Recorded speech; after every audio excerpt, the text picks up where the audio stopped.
I recently realized that some bad people punish themselves throughout their lives and remain unhappy.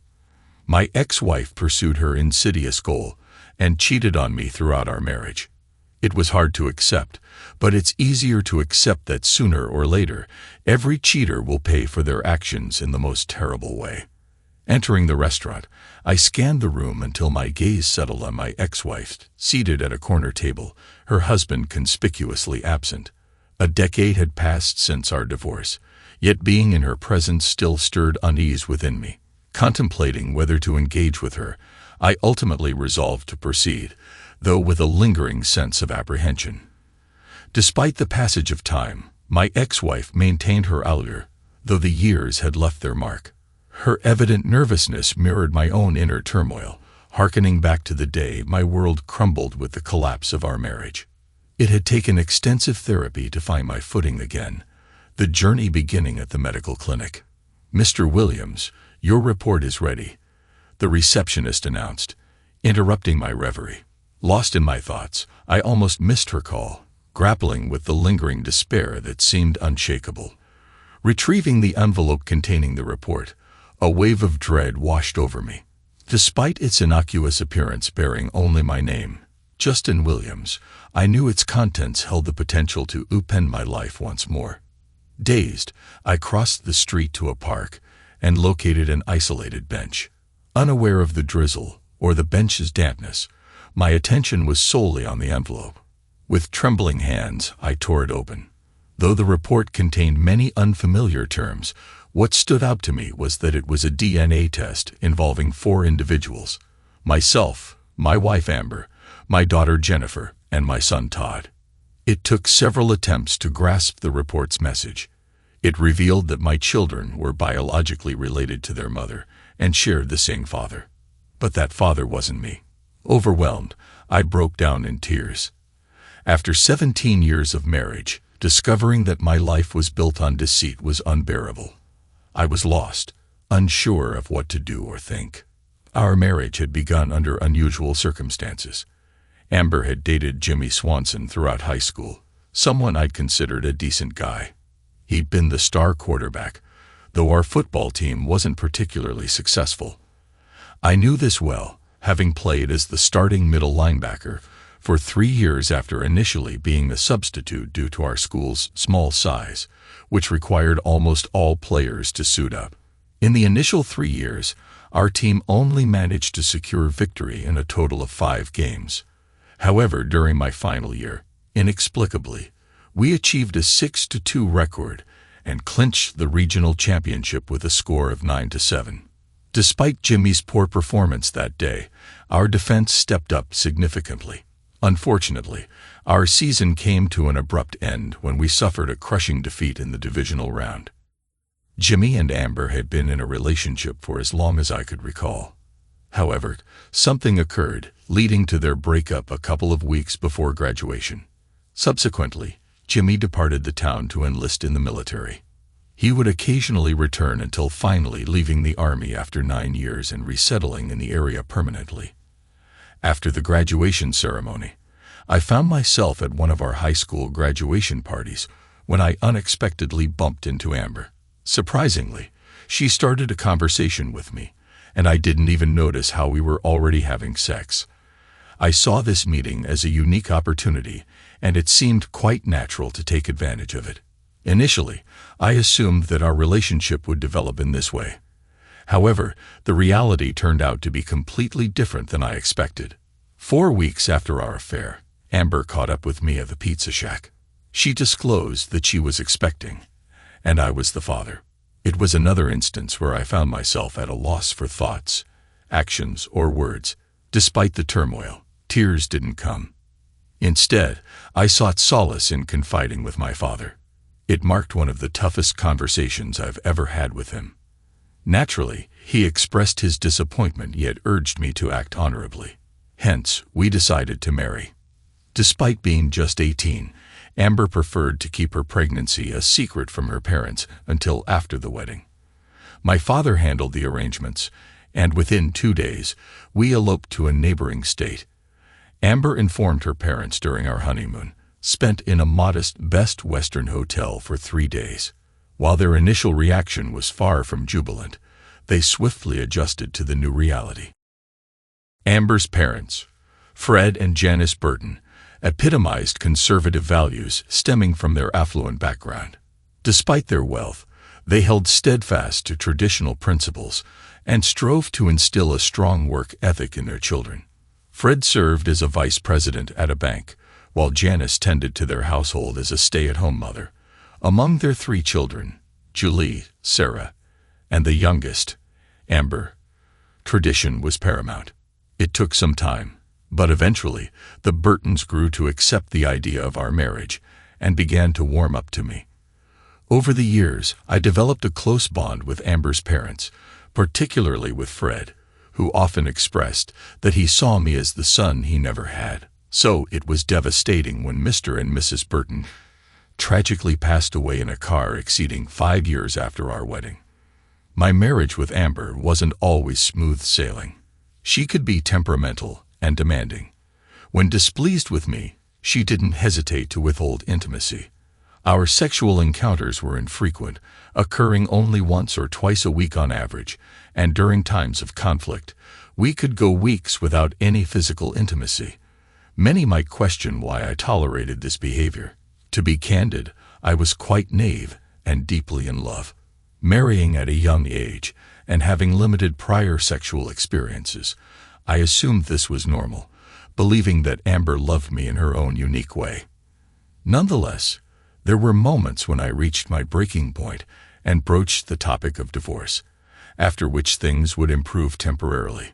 Before tying the knot, I had been admitted to Florida State University. However, those plans changed, and I opted for a local college pursuing a degree in business administration and marketing. To support myself financially, I joined my father's mail order business, which he had established and grown into a successful enterprise.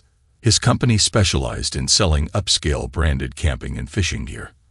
I began at the bottom, but my father's payments sustained us. Amber held off on working until Todd was old enough for preschool. Then she took up a real estate sales job. However, it seemed more like a pastime for her, given that her yearly earnings never exceeded $11,000. She lacked the drive to excel, and I was the one covering all expenses, advancing in my father's company each year. Sitting on the bench, it dawned on me that I had been deceived years ago. It was evident to me now that Jimmy Swanson was the biological father of my children. I wondered why Amber chose to stay with me despite this revelation. While I could understand her reluctance due to societal judgment, especially from her parents, the decision to have another child with Jimmy 3 years later was devastating. There had to be more to the situation than I was aware of. "Are you okay?" A voice interrupted my thoughts. Looking up, I saw a policeman in a raincoat identified as Officer Sullivan. He observed me for a moment before sitting down beside me. "Would you like to talk about it?" he asked, his arm resting on the back of the bench. "Sometimes sharing your troubles can be helpful. At the very least, it won't hurt." After a moment's consideration, I thought, why not? I needed to confide in someone. So why not a stranger? As I wiped my eyes, I proceeded to recount to Officer Sullivan the painful revelation of my wife's infidelity and the unsettling truth that my 2 children weren't biologically mine. "Wow," he murmured, shaking his head slowly. And here I thought my ex-wife was the most heartless person alive. After our divorce, I found out she'd been cheating on me since our wedding day. She was discreet, but whenever she fancied someone, she'd sleep with them. I was married to her for 5 years before I caught on, walking in on her with a detective from my own precinct. Caught them in the act, mid-coitus. That sleazy detective Peterson even tried to escape through the window. I grabbed him by the hair, dragged him back in, and broke his nose on the floor. Blood everywhere, Peterson writhing in pain. And there she was, my wife, sitting on the bed with a smirk. That's when I knew I had to leave before I did something drastic. "What happened then?" I inquired, momentarily diverted from my own anguish. I called my captain, explained what had happened, and he sent officers to take care of both me and Peterson. I was swiftly transferred to another precinct across town until things cooled down while they dealt with Peterson. They dealt with him. How? After the dust settled, my wife had fled town with a cashier's check for all our money. Peterson was desk-bound, and I faced no charges.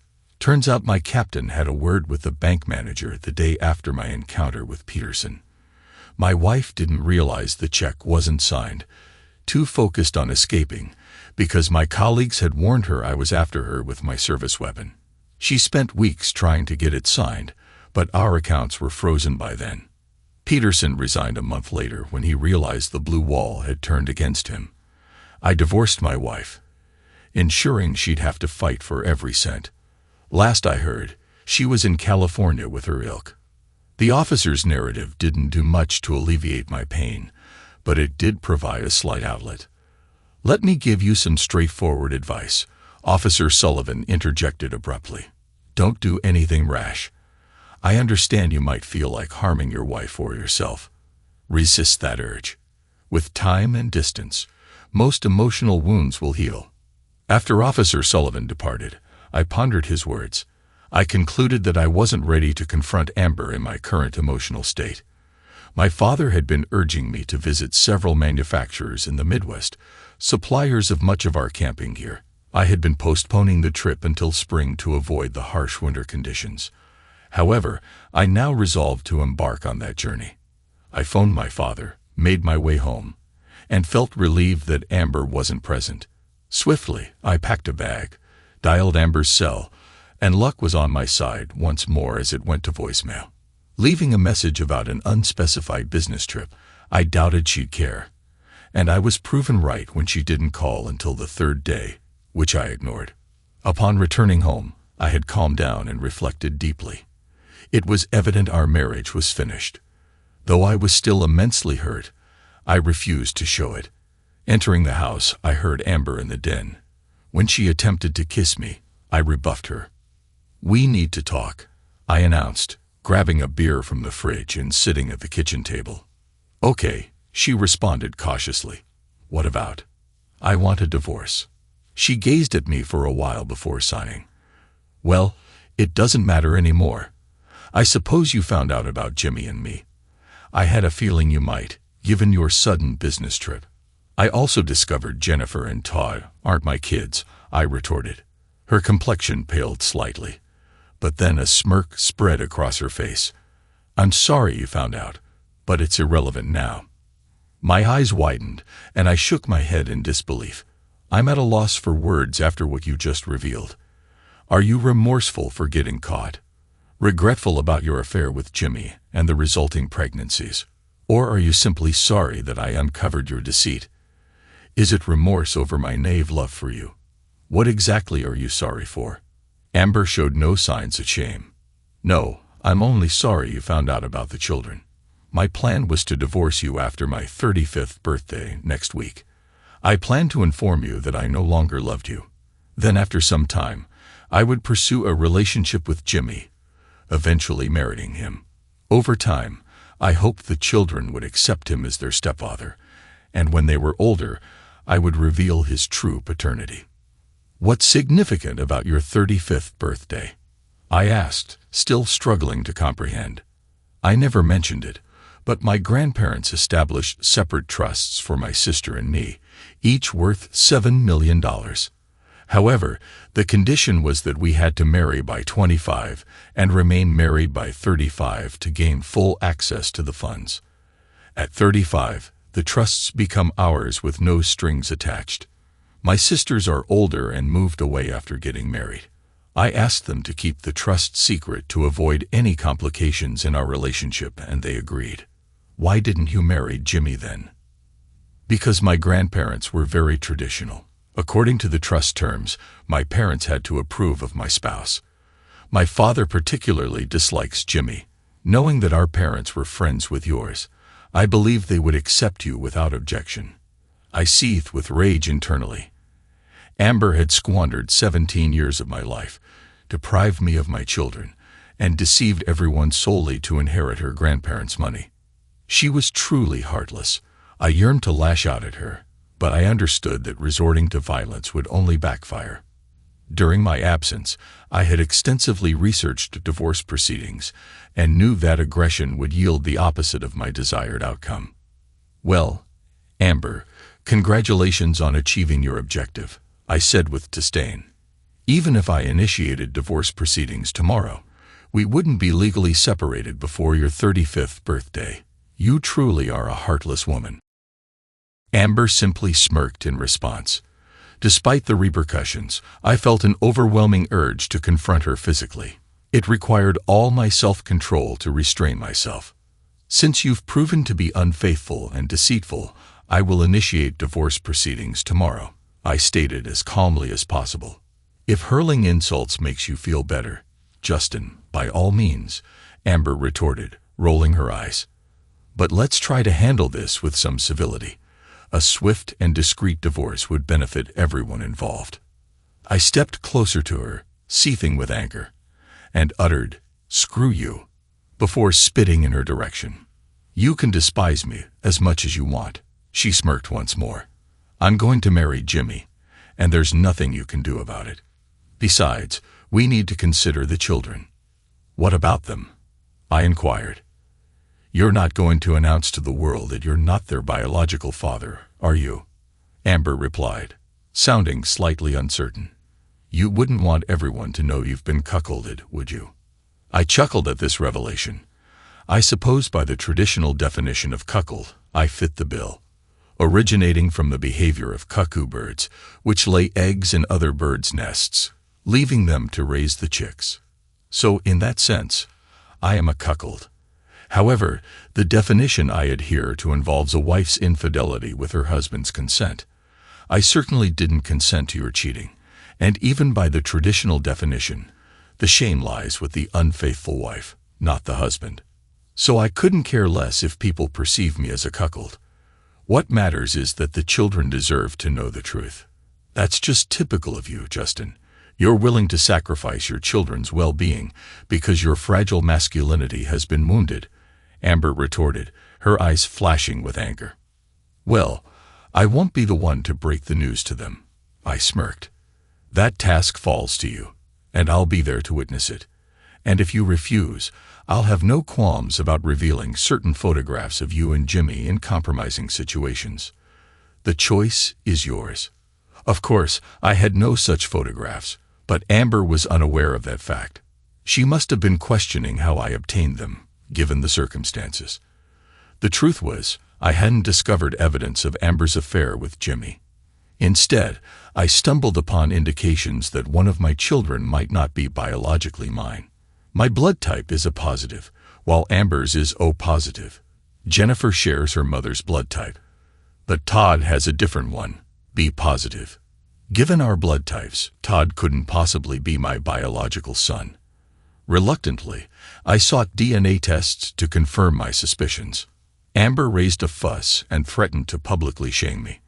However, I informed her that I would talk to the kids with or without her, so eventually, we sat down together with them. The next day, we both waited for the kids to return from school. "Kids, come into the kitchen. Your mother and I need to talk to you," I called out as they entered through the front door. Jennifer and Todd looked utterly confused as they sat down, glancing between their mother and me. "Kids, it's difficult to say this," Amber began, nervously twisting a napkin, "but your father and I are getting divorced." The kids reacted strongly, and I had to calm them down. "Let your mother finish, and then we'll talk." "It's no one's fault," Amber tried to continue, but I interrupted her by slamming my palm on the table. "Enough, Amber," I said angrily. "Since you won't be honest, I will. You're old enough to handle it. But first, know that I love you both unconditionally. I don't know how your mother feels about you." "You jerk," Amber retorted. "You know I love our children just as much as you do." "Whatever," I dismissed her, then turned to our kids and saw the fear in their eyes. "Your mother cheated on me, so I'm divorcing her, but there's more you need to know." "You're just being a real jerk about this, Justin," Amber snapped. "This isn't easy for me, and it hurts. But while your mother was cheating, she got pregnant by her lover and had both of you. I'm not your biological father. Jimmy Swanson is." The children remained silent initially, tears streaming down their faces. Witnessing their pain struck me deeply. However, I understood that it was better for them to hear the truth from us rather than succumb to the inevitable gossip that would circulate through the town. "Why, Mom?" Jennifer choked out amid her tears. "Why would you betray Dad? Betray us?" Amber shot me a hostile glance before addressing her daughter. "Because I love Jimmy Swanson." "Let's reveal the whole truth now," I interjected, my disdain for Amber evident. "Your mother stands to inherit $7 million when she turns 35, as long as she remains married, which she will. She couldn't marry Jimmy before because your grandparents disapproved of him. According to the terms of the trust, if she defied her parents' wishes and married him, she would have lost her inheritance." Todd was now weeping while Jennifer had risen from her seat and positioned herself in front of her mother. "You did all of this for money. You tore us apart for money. For money." Jennifer advanced and delivered a resounding slap to her mother. Then she lunged further, causing Amber to fall to the floor. In an instant, Jennifer was upon her mother, delivering hard slaps and punches. I had anticipated a challenging conversation, but violence was beyond my expectations. It took all my strength to restrain my daughter, who weighed only 100 pounds. Once I had Jennifer under control, I escorted her to the living room and instructed her to sit on the couch. Returning to check on Amber, I found her slowly getting up, blood dripping from her nose and lip. "I hope you're satisfied with yourself, Justin," Amber spat angrily. "You've truly messed up our children. Don't you dare blame my dad for this mess, you wretched woman." Jennifer screamed, charging back into the kitchen. "If you utter one more derogatory word about Daddy, I'll gouge your eyes out." Amber recoiled from her daughter, clearly taken aback and somewhat frightened. "Amber, I believe it would be best for you to find somewhere else to stay for a few days," I suggested, attempting to maintain a sense of calm and reason. "At least until emotions have a chance to settle." Amber, though unhappy, proceeded to pack a bag. Before leaving, she popped her head back into the kitchen. "Don't worry, kids, I still care about you." If glares could kill, Jennifer's stare would have been lethal. Amber sensed she was pushing her luck and departed. It took hours to soothe the kids, with Todd still in tears at bedtime, leaving Jennifer terrified. "Will you still be our dad?" Jennifer asked as we sat in the kitchen. "I'd be devastated if I lost you." "You'll be 18 soon," I replied. "Then you can choose. Legally, I might not have parental rights, but know this. You'll always be my daughter, and I'll always love you." Jennifer managed a brave smile before I kissed her goodnight and went to Todd's room. Though he'd stopped crying, he looked utterly miserable. None of us slept well that night. I doubted my decision to confront the kids, but I couldn't see a better way. They've always been closer to me than their mother, especially Jennifer, my little princess, and Todd, who shared many interests with me. As I lay there, another realization struck me. Amber's trips to visit her sisters were likely excuses to see Jimmy. Following my confrontation with Amber, she and Jimmy opted to make their relationship public. Amber refused to acknowledge any wrongdoing, instead blaming others for her actions. She held her grandparents responsible for the trust's restrictive conditions, her parents for their disapproval of Jimmy, and me for not fulfilling my role as a proper husband. Rumors circulated that Amber portrayed me as distant and unloving, justifying her turn to Jimmy. Though she never mentioned the paternity of our children, many of our friends viewed her with skepticism. Upon hearing these accounts, my anger intensified, driving me to seek revenge against both Amber and Jimmy. It's perhaps a primal instinct, particularly for a man, to retaliate against a cheating spouse and their paramour. However, upon reflection, I realized my desire for revenge was primarily directed at Amber. Jimmy was merely a regular guy, not the orchestrator of this betrayal. I felt the urge to disclose to everyone that I wasn't biologically related to Jennifer and Todd, but I refrained from doing so out of concern for my children. Despite the circumstances, I regarded them as my own. As time passed, I sank into a profound depression, my world crumbling around me. My job and the children were the only things keeping me together. Following the tumultuous encounter between Amber and the kids, they remained with me, providing a beacon of light in my life. Throughout the divorce proceedings, Amber wisely avoided pressing the issue, though she attempted to reconnect with Jennifer and Todd. After several attempts, Amber ceased trying to reach her daughter. Jennifer harbored immense bitterness toward her mother, resulting in their conversations devolving into heated arguments filled with profanity. Conversely, Todd maintained contact with his mother, but felt despondent afterward. Jennifer struggled to manage her anger toward her mother and Jimmy, while Todd grappled with the aftermath of our breakup. Ultimately, I realized that all three of us needed professional assistance. I arranged meetings for the three of us with a family counselor named Mary Chaser. Mary requested to meet with all of us collectively and individually. Additionally, she insisted on Amber's presence in the sessions, to which Amber surprisingly agreed. However, the initial group meeting turned out to be a significant mistake. I had to physically restrain Jennifer when Amber casually remarked that the children simply needed to move on. Following that incident, I informed Mary that if Amber was to continue attending future sessions, we would not be participating. Mary concurred that it would be prudent to exclude Amber at that point. Subsequently, a frightening notion plagued my mind. What if the court decided to take the children away from me and deny me visitation rights? For weeks, I was tormented by the possibility of never seeing them again, which exacerbated my depression. Mary eventually prescribed antidepressants, which provided some relief. Initially, the counseling session seemed ineffective, but over time I experienced slight improvement. Despite my lingering desire for retribution against Amber and Jimmy, I had to suppress it, as Mary warned that any rash actions could result in the court severing my ties with the children. The final divorce hearing was chaotic. The judge was displeased with Amber upon reviewing the petition. Amber's attorney was uncooperative, and my own attorney appeared more focused on outdoing his counterpart than on representing me.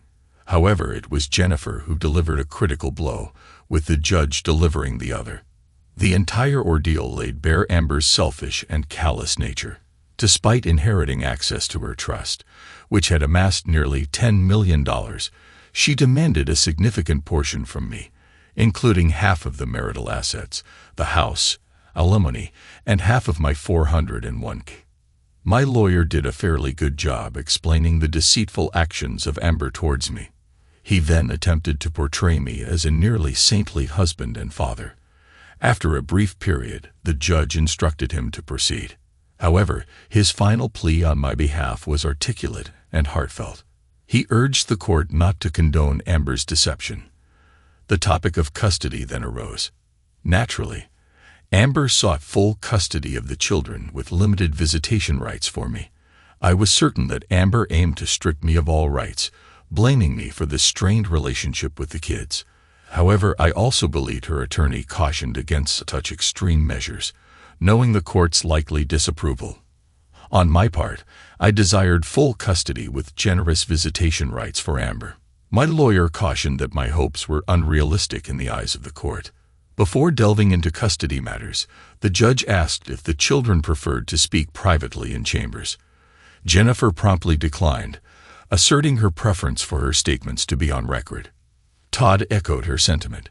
Jennifer, despite her visible fear, boldly approached the lectern and directed a loving message to me, despite her tense relationship with her mother.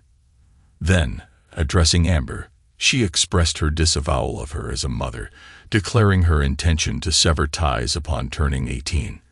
Amber's outburst was swiftly reprimanded by the judge, who reminded her that her attorney had already presented her case and emphasized the importance of hearing from the children without interruption.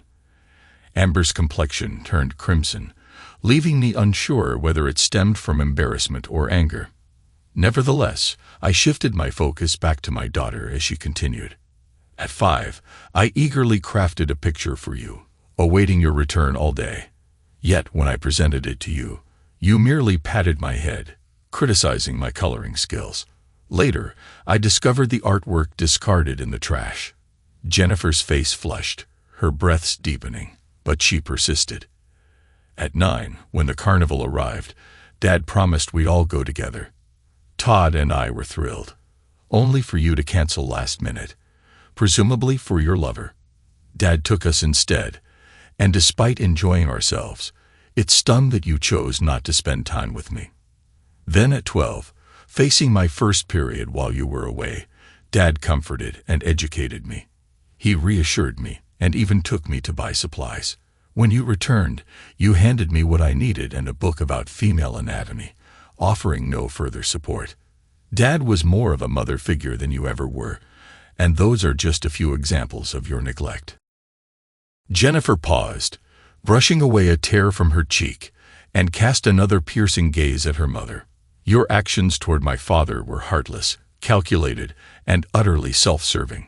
What you've done to a man who only sought to love you has wounded me deeply. Your treatment of Todd and me is beyond forgiveness. I hold you in the lowest regard. Her attention then shifted to Jimmy. And as for you, Mr. Swanson, while you may have provided the biological material for Todd and me, I value this speck of earth more than I do you.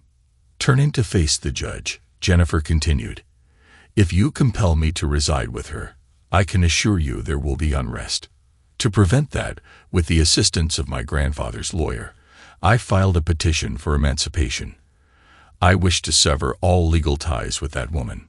The judge was taken aback by Jennifer's declaration, but accepted the petition and added it to his stack of documents. Todd, visibly anxious, took the floor as the next speaker. Despite his discomfort with public speaking, he recognized the necessity of voicing his perspective.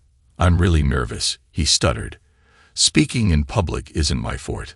I have just as many stories as Jen about my mother's neglect, but I don't want to waste anyone's time. I simply want to express that I refuse to live with that woman and that person.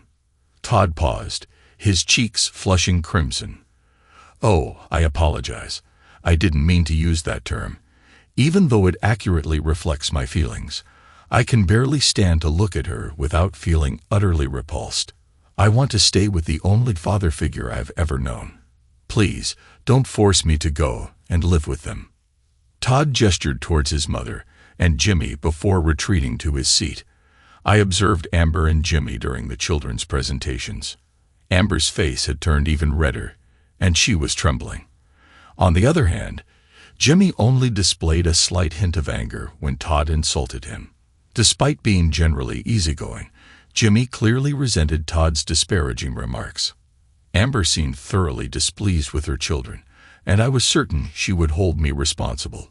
But I didn't mind, as I agreed with everything the children had said.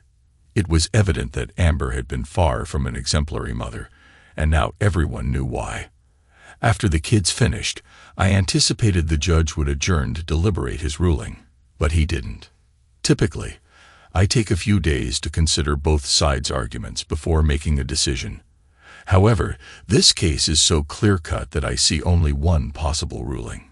Firstly, this marriage was entered into under fraudulent pretenses, hence I am annulling it. It will be as though the marriage never existed. I'm uncertain about the impact this will have on your trust. I suspect nothing will change since your parents were the sole beneficiaries. Nevertheless, someone might contest your entitlement to the trust, and you'll need to defend yourself. Amber's complexion swiftly shifted from a vivid red to a stark pallor. She appeared unsteady in her seat until Jimmy steadied her by pulling her close. The judge observed Amber momentarily before proceeding. As there was no marriage, there are no shared marital assets in the conventional sense. Each of you will retain what you brought into the relationship, except for the house and Mrs. Williams' car. Despite Mr. Williams evidently covering the expenses for the car, it is registered under her name and will remain her property. The house is jointly owned. Thus, I decree that the proceeds will be divided upon its sale. Upon reviewing the evidence, it's apparent that Mr. Williams contributed approximately 90% towards expenses during your time together. Hence, I rule that all investments be divided in a 90-to-10 ratio, unless Mrs. Swanson can substantiate a contribution exceeding 10%. I glanced at Amber and saw a thoroughly infuriated woman. Clearly, this court hearing wasn't unfolding as she had anticipated. Personally, I was pleasantly surprised by the proceedings. I had heard countless horror stories of husbands being mistreated by the courts. However, everything changed when the judge declared that there had never been a marriage between us, and I wasn't legally tied to Amber. Now, regarding custody, the judge began. I understand that Jennifer and Todd are deeply affected, so I must take that into consideration. In a typical divorce scenario, Jennifer would be of an age to express her preference for residence. However, since Mr. Williams is not the biological father, and the marriage has been annulled, I cannot award him custody. Nonetheless, as Jennifer has already petitioned for emancipation from her mother, I will permit her to reside with her grandparents if they are willing to take her in.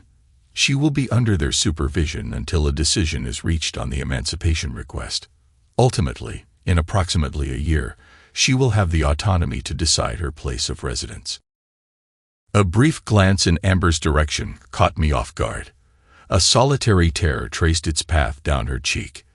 Amber and Jennifer had never seen eye to eye, particularly over the past 5 years.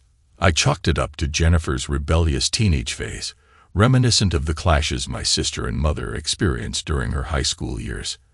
However, unlike my family, Amber and Jennifer's relationship seemed doomed. Amber's betrayal severed any ties with her daughter, at least for the foreseeable future. As for Todd Williams' custody, the judge remarked with a frown, I understand his strong preference to reside with Mr. Williams due to his grievances with his mother. Yet Mr. Williams has no legal standing in this custody decision. Hence, custody is awarded to Mrs. Williams with a recommendation for generous visitation rights for Mr. Williams. However, I cannot enforce this recommendation. Since Todd will be under his mother's care, Mrs. Williams may remain in the family home. Yet beyond your obligation to the bank, Mr. Williams, I cannot mandate mortgage payments. The judge scanned the room swiftly. If there are no further matters, this court is adjourned. Todd rose abruptly, knocking over his chair in the process, and stormed out, tears streaming. Amber stood, shooting me a glare, while Jennifer approached, embracing me. I gave Jennifer a peck on the cheek and mentioned that I'd treat her and Todd to lunch if Amber agreed to let Todd join us. Later, I discussed with my lawyer the possibility of overturning the judge's decision regarding the house, but he advised against it. It seemed I'd have to persuade Amber to pay her share, or else I'd cover the payments myself to safeguard the equity. My lawyer also mentioned that I could seek reimbursement for payments exceeding 50% upon the house's sale. While in the hallway, I overheard Todd arguing with Amber and Jimmy. I intervened, asking Todd to calm down and wait outside, which he reluctantly did. Amber then directed her anger towards me. You may think you've won. She jabbed a finger into my chest. But I have the house and the love of my life. Despite thinking Amber couldn't hurt me further, her words stung. I fought the urge to retaliate physically and kept a composed smile. Would it be acceptable for Todd to join Jennifer and me for lunch? I asked politely. Go to hell, she spat. No, Todd won't be anywhere near you today or ever. I won't let you poison him like you did to my daughter. If you honestly believe that, then you're incredibly foolish, I retorted, struggling to maintain my composure. Watch your language, Jimmy warned me. Jimmy, lay a hand on me, and I'll make you regret it. I warned, my restraint wearing thin. Jimmy noticed the expression in my eyes and chose not to press further. Once I was certain he wouldn't pose a problem, I redirected my attention to my former partner, who never officially became my wife. I resolved to take a more assertive approach.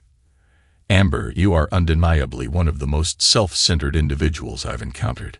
Allow me to enlighten you on a few matters.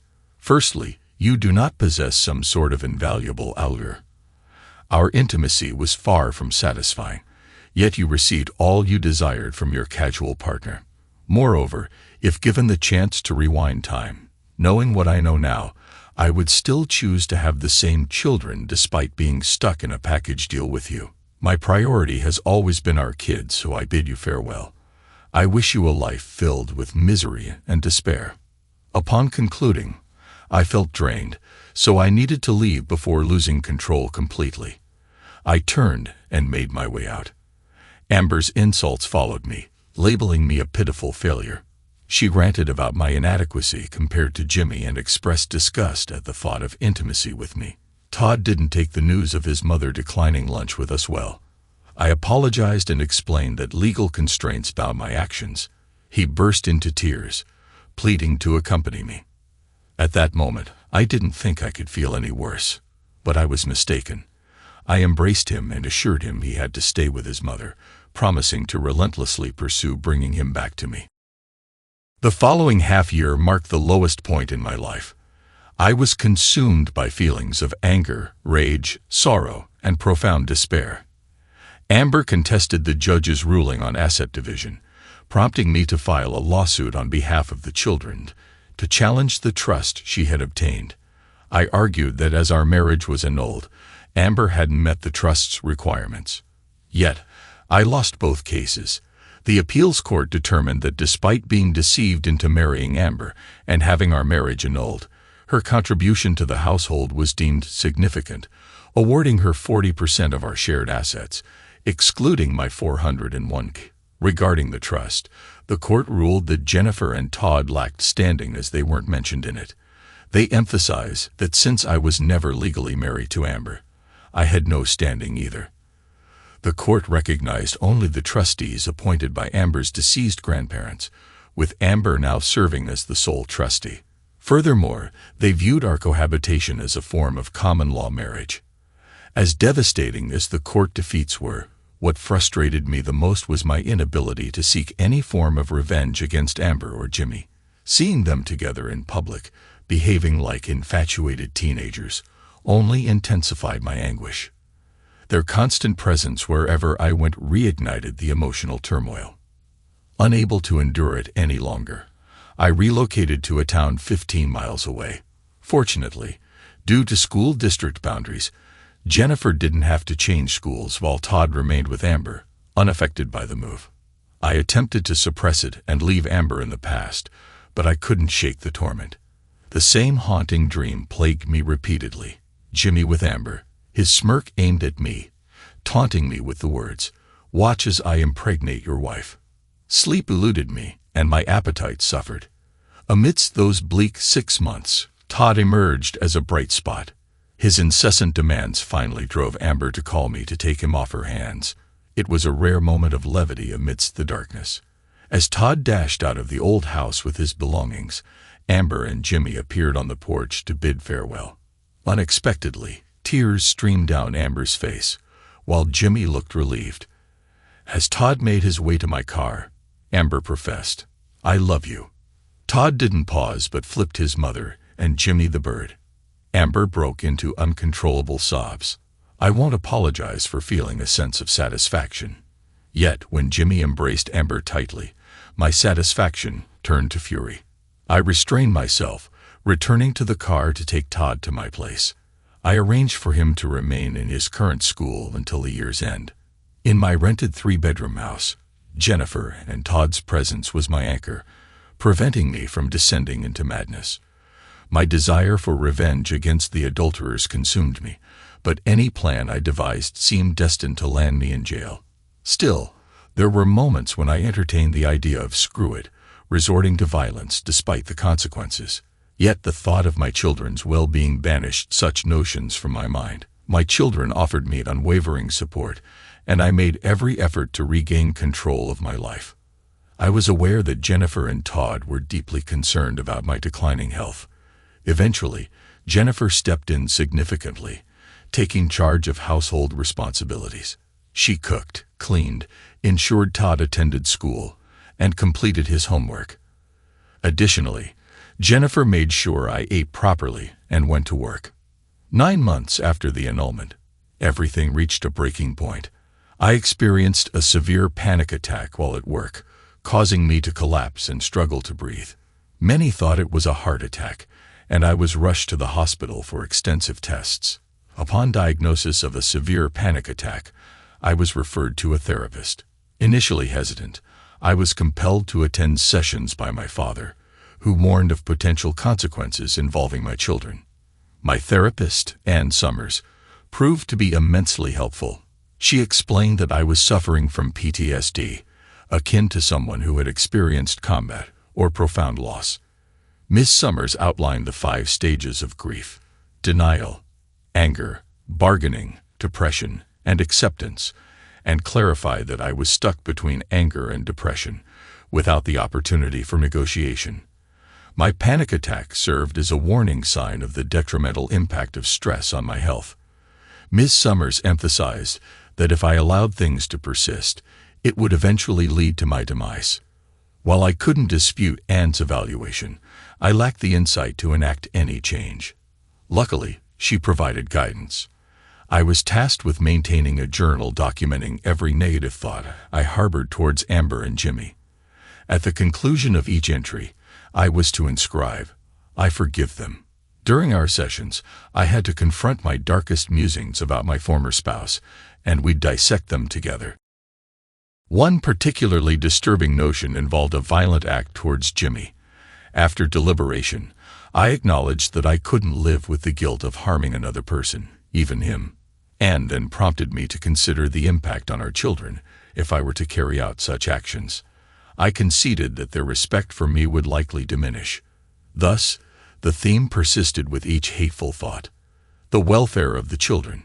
Gradually, I relinquished much of my animosity, leading to improvements in my life. Around the same time as I underwent therapy, I recognized Jennifer's own struggles with hatred.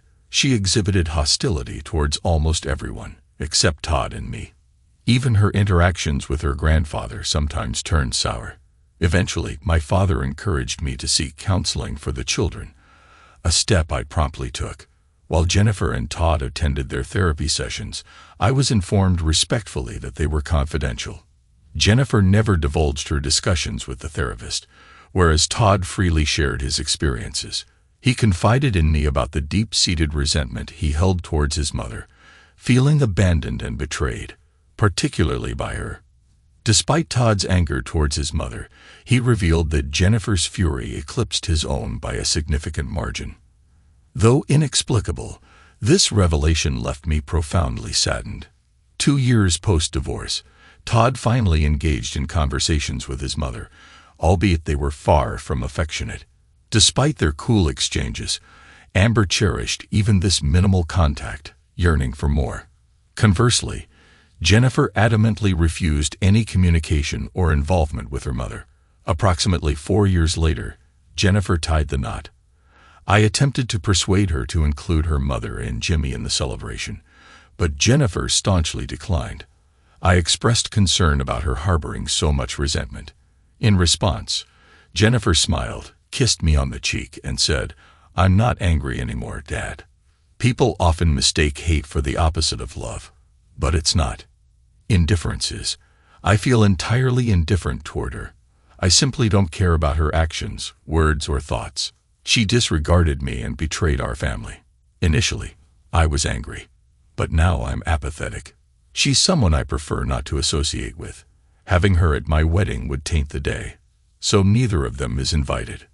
After being betrayed by Amber, I thought I'd never remarry. However, a year before Jennifer's wedding, I decided to wed Jane Wilder, who had been pushing for it after over a year of dating. She made it clear she wanted a family, so I had to decide. I chose Jean, and it was the best decision of my life. Our wedding felt like a fresh start, finally laying to rest the demons of my past marriage. Naturally, neither Jimmy nor Amber received invitations to the wedding. The following 3 years were favorable. Jennifer welcomed a son, Justin, and 18 months later, a daughter named Christina. She refused to let Amber visit her in the hospital, and they were not invited to the christenings. Moreover, Amber was excluded from birthday celebrations and holidays. Jennifer had completely cut Amber out of her life. In the ensuing years, I rarely saw Amber or Jimmy. If I did encounter them, it no longer triggered an emotional reaction in me. I had become like Jennifer. I felt indifferent towards Amber. However, Amber unexpectedly reached out to me, wanting to discuss the children. Though uncomfortable, I believed it was necessary. Approaching Amber's table, she looked at me hopefully. I nodded and took a seat opposite her.